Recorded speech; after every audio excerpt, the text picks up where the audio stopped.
Hey everybody, my name is Kristen and I'm on the content team here at Local IQ. And today we're going to be walking through 13 scary good ways to lower your cost per click in Google and Facebook ads. Before we get into it, I just wanted to talk a little bit about Local IQ. So Local IQ is the leading digital marketing expert with deep roots in over 260 communities across the country. We help small businesses achieve big wins with our access to uniquely engaged local audiences, proprietary technology, seasoned digital marketing expertise, and insights from over 300,000 clients across the US. All right, so let's get into it. First, we're going to start off with what is cost per click. So this, of course, is the actual price you pay for each click in a PPC campaign. So whether that's Google, Facebook, Reddit, whatever platform you're advertising on. And it's the total amount you spent divided by the total number of clicks on that ad. And you can look at specific cost per click metrics for a specific ad, a specific keyword, an ad group, an entire campaign. Anything, any asset or time frame that you're looking to analyze, you can look at your average cost per click. So that's easy enough, but it still doesn't answer the question of exactly how do these platforms determine the price of a click. So as you may have guessed, it's all algorithmic and it's based on different factors about your account specifically. So every advertiser's cost per click is going to be different. So for example, with the way that the Google Ads auction works, the formula for cost per click is the ad rank of the advertiser below you divided by your quality score plus 1 cent. So the point is there's a lot more to cost per click than just spend divided by clicks. How important is cost per click? So this is pay-per-click advertising, so very, but you know, your ROI is determined by how much you're paying for clicks. It all comes down to your clicks. But what's equally as important is not just the number of clicks you're getting, but the quality of the traffic you're getting from those clicks. So the goal here, when we talk about lowering your cost per click, it's not to just get the lowest possible cost per click. It's to get the highest value at the lowest possible cost per click. So that being said, we're going to talk about how to get the best value at the lowest possible cost per click in each of these 5 channels. So we've got Google Search, Display, Shopping, and then we have Facebook, which also includes Instagram. So let's start with Google Search, Google Search ads. So a quick look at the data here. According to our benchmarks, we've seen cost per click stick to around $2.50, give or take, over the past 4 years. Don't forget, this is the average across all industries, and there's pretty wide variation from vertical to vertical. So like you can see here, the average cost per click for dining and nightlife is $1.30, while it's $6.35 for the legal industry. So it's important to know your industry averages so you can get a sense of how good, or hopefully not, how bad your cost per click is. So this is just one of our benchmarks reports. We have a few different ones from the past year or so. They're kind of organized in different ways, and then we had the COVID data, so it's kind of a lot, but I just wanted to give you an idea of how the industries vary. And you can see here the outlier of the legal industry cost per click. All right, so your first tip is to choose your keywords wisely. So what I mean by that is you don't just want to choose the cheapest keyword. You're going to want to look at multiple factors that are involved in the return you're getting on your ad spend. So yes, that includes the cost of the keyword. So when you use a keyword research tool, you'll see that average cost per click column. You'll want to look at that, but remember that's the average across all industries and all advertisers. So yours may be different. But this is still a good metric to look at in your keyword research because you can actually see how different keywords price in comparison to one another too, just to get that relative difference. And then you're going to look at competition. So the more advertisers there are that are bidding on a keyword, the more you're going to have to pay. The higher your bid is going to have to be so that you can keep up. And then there's volume. So this tells us how many people are searching that term per month. So let's say you find a pricey keyword, but it has a high volume. You're probably going to get a lot of clicks because of that high volume, which could raise your expected click-through rate, which will in turn lower your cost per click. So again, cheaper keywords doesn't necessarily mean cheaper costs. There's a lot of different things going on. And then there's the intent of those keywords. So you may have a high volume keyword that's going to get you a lot of traffic and clicks, but how likely is that traffic going to be to convert? So if you're a marketing agency, let's say someone searching for marketing tips is going to be far less likely to convert than somebody searching marketing agency near me. So like we talked about earlier, it's not just about getting the lowest cost per click, it's about the highest value at the lowest cost. And then there's performance. So how have these keywords or others like it performed in the past in your account? Every account is unique, every audience is different, so it's important to use both a mix of that external data and then your own performance data. All right, your second tip is to improve your relevance. So remember, quality score is in the equation for your cost per click. The higher your quality score, the lower your cost per click. And this is because Google is all about that searcher's experience, their expertise, authority, and trust the EAT. So it'll accept a bid that will result in a cheaper click, meaning they're going to make less money off of it, if that ad is more relevant, useful, and trustworthy than another ad that had a higher bid. So that quality score is what correlates with that relevance, usefulness, and trustworthiness. So your quality score, it also incorporates your historical performance, your click-through rate, and then the relevance of your ads to those keywords.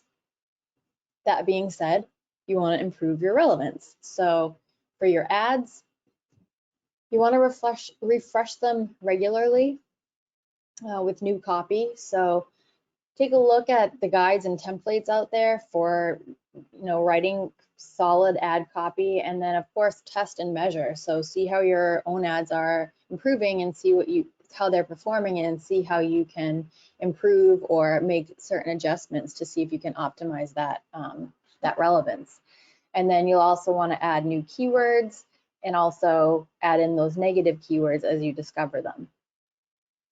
And then in the Google Ads platform, there's the ad strength tool, which will give you a score, and it'll also give you recommendations on how you can improve your ad.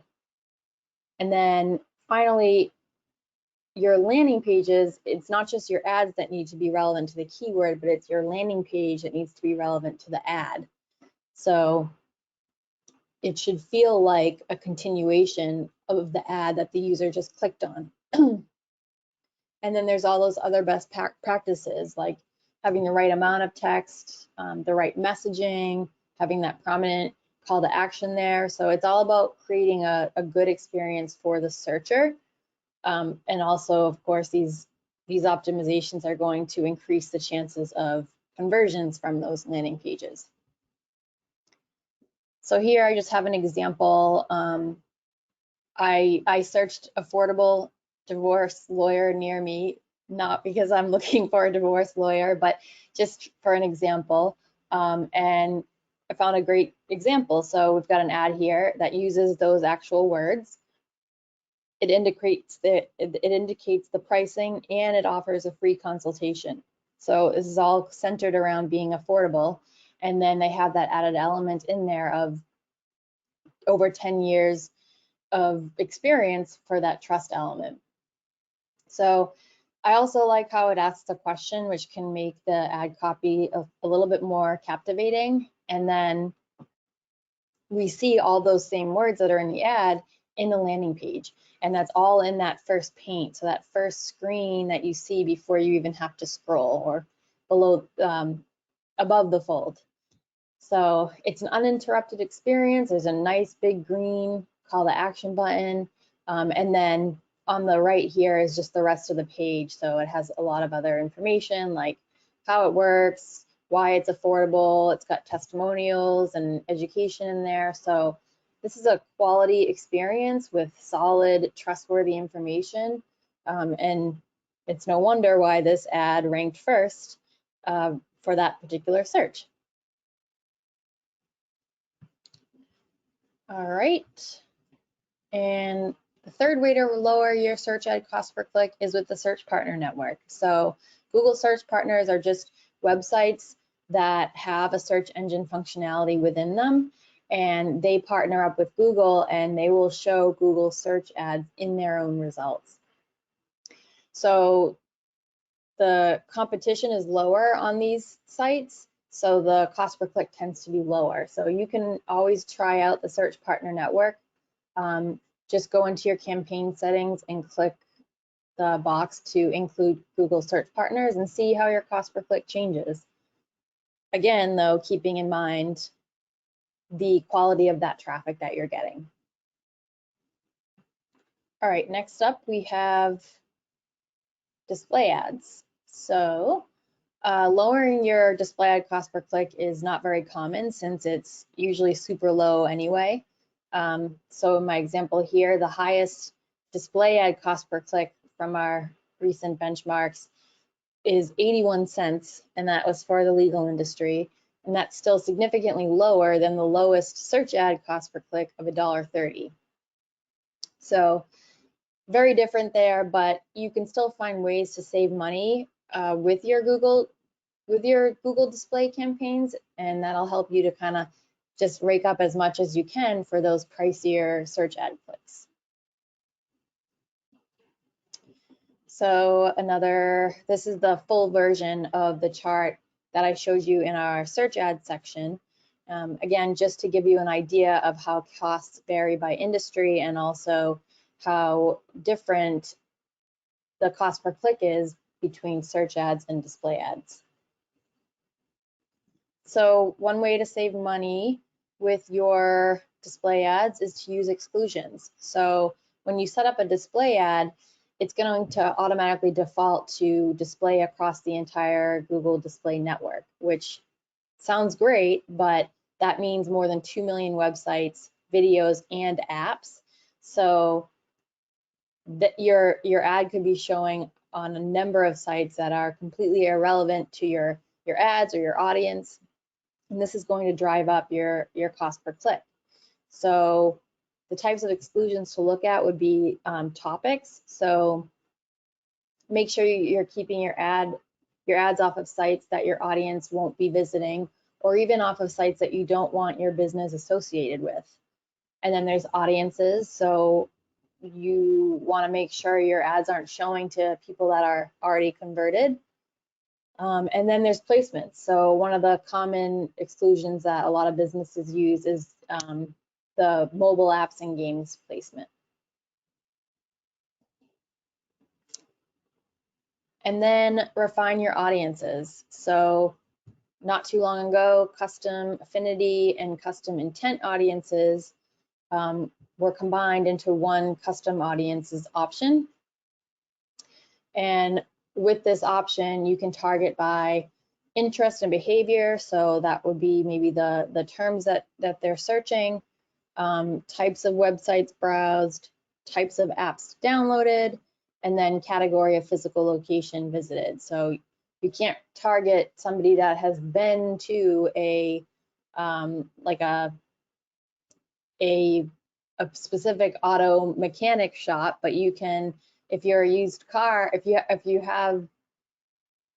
you're selling used cars and you're running ads, you may want to target people that have been to auto repair type locations. And this this will come from people when they get directions requests on Google Maps. So try out different exclusions and make sure that you are targeting effectively, not wasting any money on irrelevant clicks. All right, how to lower your CPC in Google Shopping. So Google Shopping is different from search ads. They have a different way of working. We've seen a pretty steady average cost per click across all industries to be between 58 and 66 cents, or quite exactly to be 58 or 66 cents. Once again, it all depends on your industry. So we've got 34 cents for arts and music and $1.09 for office and business needs. And here's another example of one of our benchmarks reports. This one is from 2020 during COVID, and it's just a snapshot on one particular industry, computer and electronics. But it just shows you how search cost per click on both Google and Bing is higher than the shopping campaigns on both of those networks.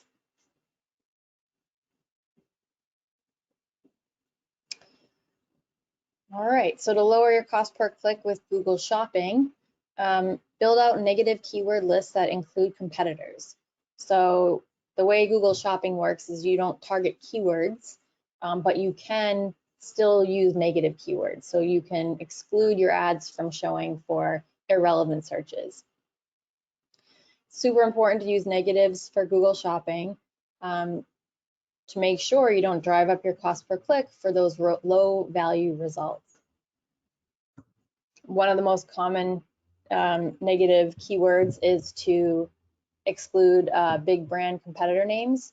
So you're less likely to get the click if you're showing up next to these big brand names. So if you exclude them, you level out the playing field and your cost per click is going to be lower.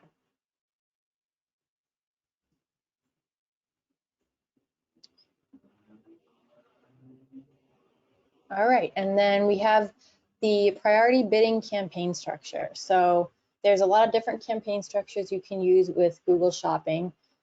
There's so many different ways to categorize and group together your products. So it makes sense that there's a lot. It's a little overwhelming, but one of them that could be helpful for keeping your cost per click, excuse me, down, keeping your cost per click down is the priority bidding structure. So it's a little bit involved, but what you do basically is for one product group, you'll create 3 different campaigns. And each campaign will have its own unique settings. And by settings, I mean the priority setting, the negative keywords you use, and the bidding strategy. So in this example, on this slide, we're a clothing company, and one of our products is Levi's 311 skinny jeans. Don't know if that's an actual thing, but that's our example. So for your high priority campaign, you'll use negative keywords to only capture those generic searches like jeans. And since those are high volume searches, but they have low intent, you'll want to have low bids for that campaign. That way you're not spending too much on that low intent traffic. For your medium priority campaign, you'll use negatives to capture, excuse me, so sorry. You'll use negatives to capture only branded terms. So that would be Levi's jeans. And you'll have a higher bid since this is more qualified traffic. And then for your low priority campaign, this is where you'll have your highest bid, and you won't need negatives because the ones that you set in the first 2 campaigns will tell Google to only enter this campaign into the auction for specifically for brand plus style searches. So that would be the Levi's 311 skinny jeans.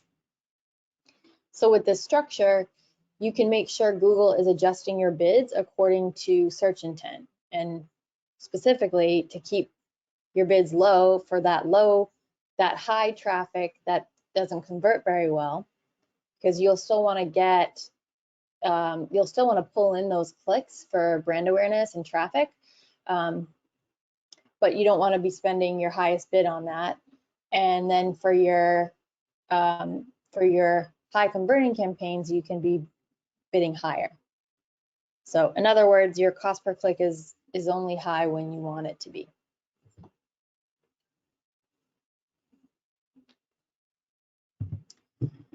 And optimize your product feed. So like we said with Google Shopping, you don't target keywords. Google won't match a query to the keywords in your campaigns. It matches it to your product attributes, and those are found in your product feed. And that's the spreadsheet that kind of lives on the back end, where you include all the information and all the attributes. So if your attributes are out of whack or they're not specific enough, you're going to have a higher chance of seeing the higher cost per click for irrelevant clicks. So you might want to revisit your product feed and just make sure things are as good as they can be. So a quick refresher, you've got your product titles, so you want those to be detailed but not stuffed with keywords. So details like the brand, the color, the size, style, model, that kind of stuff. And then you've got your image, so as you know, make it look professional, and no watermarks, text or logos or anything overlaid on top of those images. And then for your category, use Google's their product taxonomy of categories and subcategories. This will just make sure that Google is matching to the most precise product in your product feed. And then there's product type, which is optional, but there's really no reason to not use it, because it's just another opportunity to make your categorization that much more accurate and relevant. And then your description, similar to your title, you want it to be detailed, but not spammy or keyword stuffed. And if possible, you can put in those kind of secondary keywords into your description as well. So optimizing your feed, there's some manual activity there, but it's well worth it because it's going to help Google match the right searches to your products so you can get the highest value out of your clicks.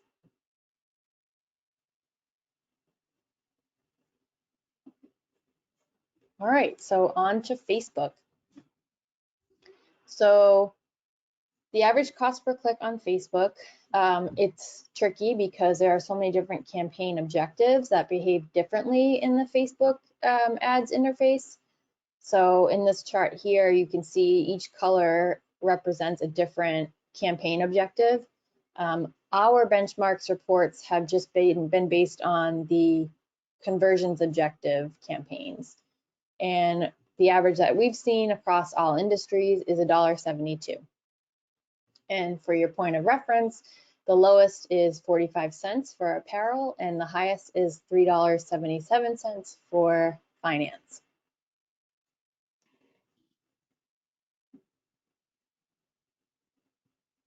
Okay, and so for lowering your cost per click in Facebook ads, you want to make sure that you choose your campaign objective wisely. Not surprising. There's 11 different Facebook campaign objectives when you're setting up a new campaign, and they're grouped into 3 categories. So in the awareness category, we have brand awareness and reach. In consideration, we've got traffic, engagement, app installs, video views, lead gen, and messages. And for conversions, we have conversions, catalog sales, and store traffic.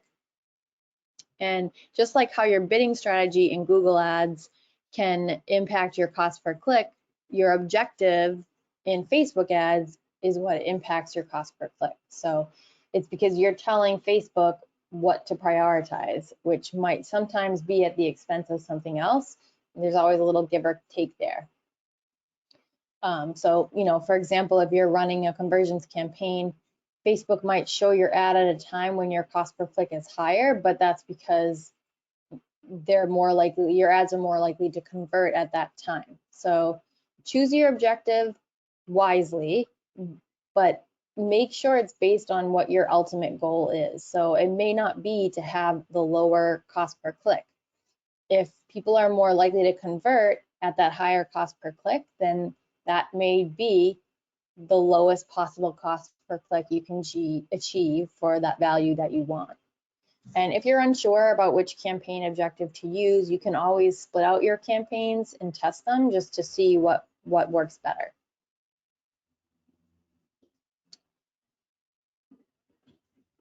And A/B test your ads. So Google has its formula, Facebook has its formula too.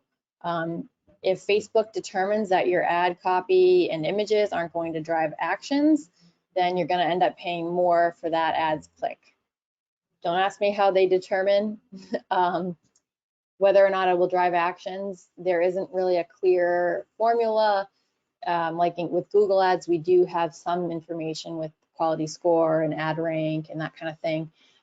It's not as clear with Facebook, but we do know that it's algorithmic and it's based on, you know, Facebook's performance data and your account performance data. So you'd be surprised though at how two different ads within the same ad set can pull in two completely different cost per click. So test out to find what works. And that means like in general for your audience, you might kind of be able to uncover some general themes that work across your ads. And then also for specific campaigns. So right down to those details, test out images, try a graphic versus a real photo, a smiling face or a sad face, bright colors or dark colors. Test out different calls to action. So the learn more, book now, sign up, get started, use the different buttons that are available when you're setting up your ad.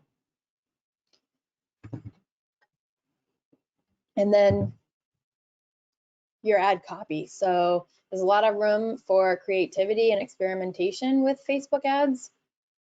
You're not just dealing with that same blue text with certain character limits that you have in Google Search ads. So play around and tweak it to try out different messaging or to trigger different emotions. There's just a lot that you can work with there to find out what works. So just two good Facebook ad examples I wanted to share. This one with Shopify, it's encouraging people who craft to start selling their products with Shopify. But you can see that they know their audience. So they're targeting people who they have crafty hobbies, but they've never actually thought about selling or monetizing that hobby. And this ad kind of gives them that bright idea. So another thing that's kind of cool is that if this ad inspires them to actually start selling their products with Shopify on Facebook, it's just that ad has sold itself. So they've just experienced how successful Facebook ads can be. Now they want to run their own through Shopify. It's a little confusing, but good ad. And then this one by Heel, the messaging is different, but we all know that every brand has a different voice, and you may even adjust your tone depending on what you're offering, and every audience is different. So for this one, we've got a line at the top that directly addresses those pain points. You know, we always talk about pain points in marketing, and in this case, it's the pain of scheduling doctor's appointments. So this one line is nice, it'll resonate with the audience. And then even just the use of the word discover, it's nothing major, but it just adds a touch of intrigue. And they don't just say a doctor, they say get a great doctor. And then finally, we see that CNN endorsement overlay. So these are just subtle things that make a big difference. And it's not likely that Shopify or Heel came up with these ads just randomly or on the first try. It's all about testing out different messaging and images and, you know, just little, like even emojis, like these are tiny accents that can really make or break a campaign.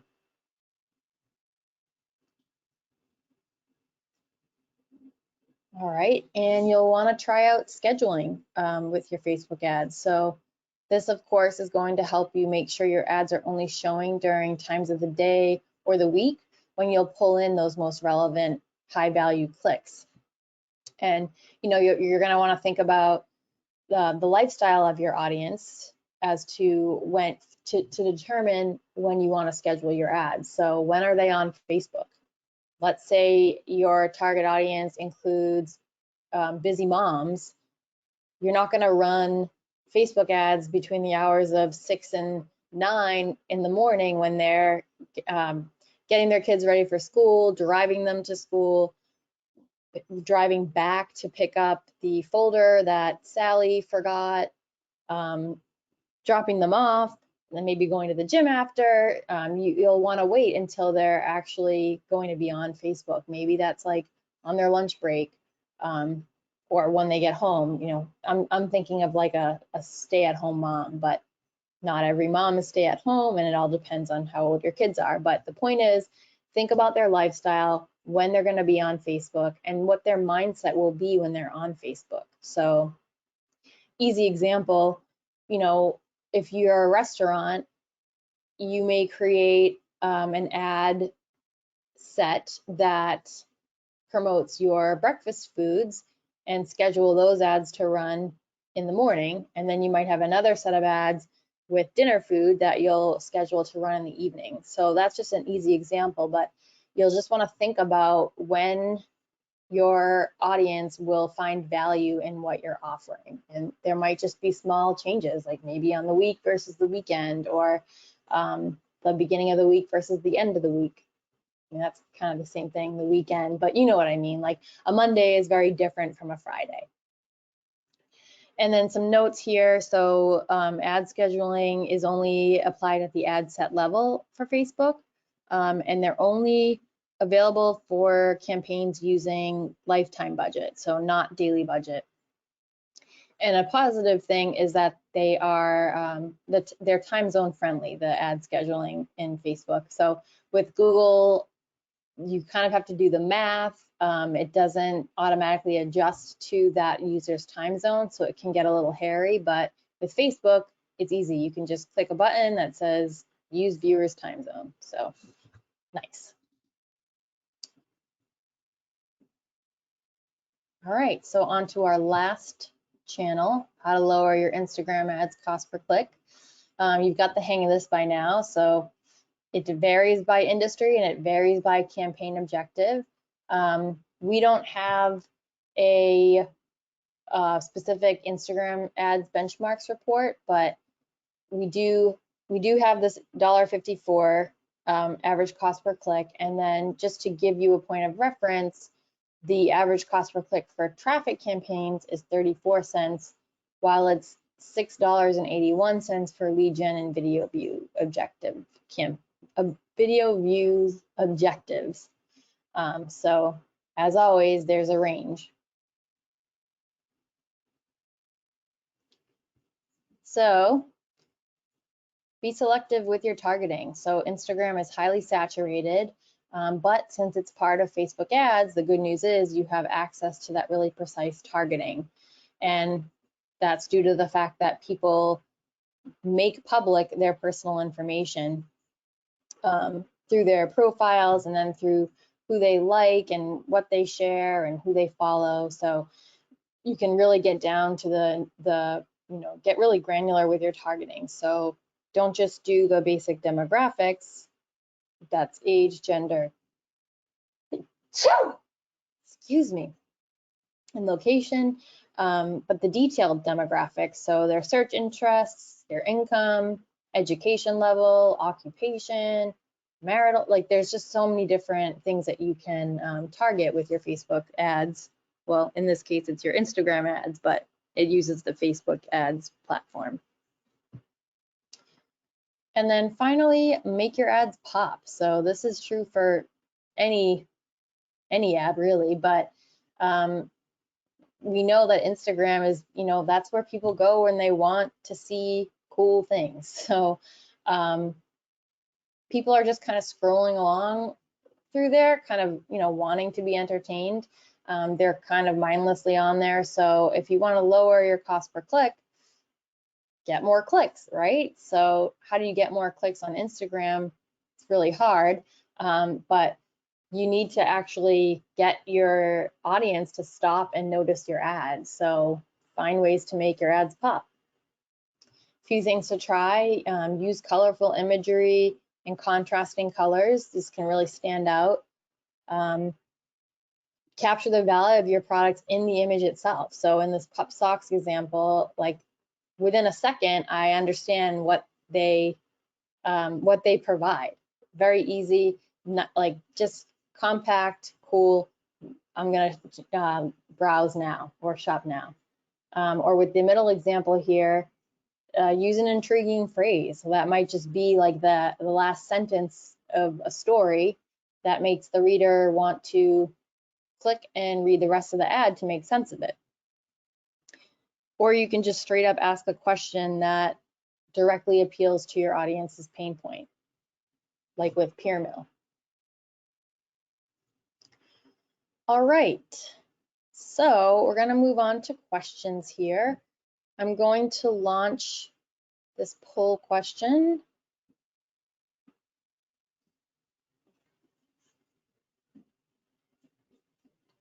All right, let me just make sure that's showing. So you'll see this question here. Well, it's not a question, but learn how Local IQ can help you get your highest value clicks at the lowest possible costs.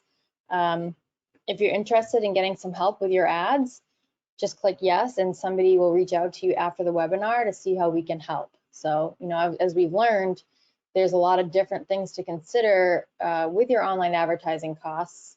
So somebody can help you figure out what might be best for your business. You know, whether it's the tips that we mentioned in this webinar, or various other campaign settings that you can do, and mixing and matching different platforms. So click yes if you want.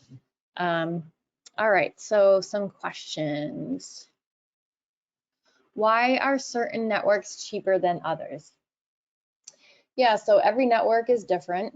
You can kind of think of networks like keywords. So they all have different traffic volumes. You know, the number of people that go on Reddit is different from the number of people that go on Google, is different from Facebook. So they all have different traffic volumes and competition levels. So Reddit ads aren't going to be as competitive as Google ads. And then there's different behavioral intent on those platforms. So, you know, we know that on search, people are usually, they have very direct intent. They're looking something up. Whereas on Facebook, they may not be looking something up, but that visual aspect helps to increase your brand awareness, and you can do some awesome retargeting with that. So they all have their pros and cons, and because they're all so different, they all have their own sort of ecosystem that determines the cost per click. Okay, let's see. Yeah, this is a good question. So for shopping, why would campaigns for generic terms be high priority? Wouldn't your high converting campaigns be with higher bids be high priority? Yeah, this is a great question. So the term priority can kind of throw you off if you're not completely familiar with Google Shopping. So priority is just a setting that you set when you create a Google Shopping campaign. And every campaign will default to low, but you can change it to medium or high if you want. And the reason why that's there is because if you have multiple campaigns that can show for the same search, Google will automatically enter the highest bidding campaign into the auction, but you don't always want that. So that priority setting, those are there for you to override that. So in the campaign structure we were talking about, if somebody searches a generic product like jeans, you want your lowest bidding campaign to be the highest priority, meaning Google will not automatically enter that high bid campaign you have that you only want to save for those high converting searches. So in other words, you're making it so that you pay a high cost per click only when it counts. So by setting that low priority, setting the higher bidding campaign to low priority, Google will know to start with the low bid and then work its way up if the conditions are met.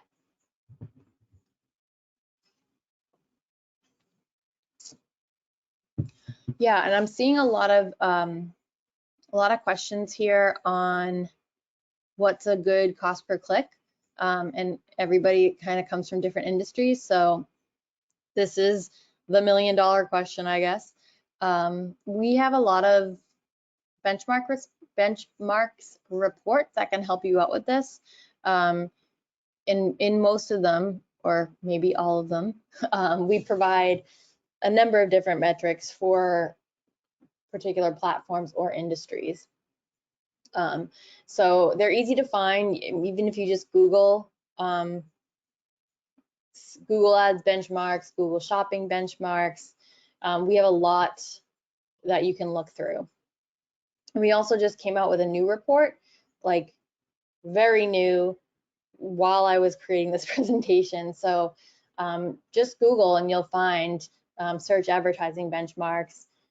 We also have some conversion rate benchmarks. There's just a lot of data out there that will help you to see how you compare with your industry averages. Remember though, your business is unique, so it's good to know those industry averages, but it's also important to understand, you know, what your specific goals are for your campaigns. So you can always click yes on the poll too if you want somebody to, you know, somebody could reach out to you that has more experience in your industry than in other industries, and they can kind of help you cater your strategy to what's going to work best for your business.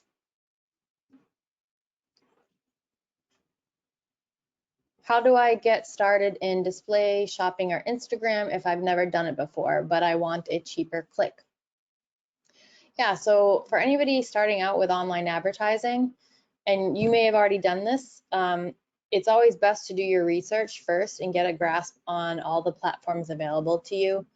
So as we've talked about over and over again, each platform has its own different behaviors and benefits, and some are going to be better than others for your business depending on your industry or on your goals. So definitely do your comparison research and get a sense of how each platform kind of compares to one another.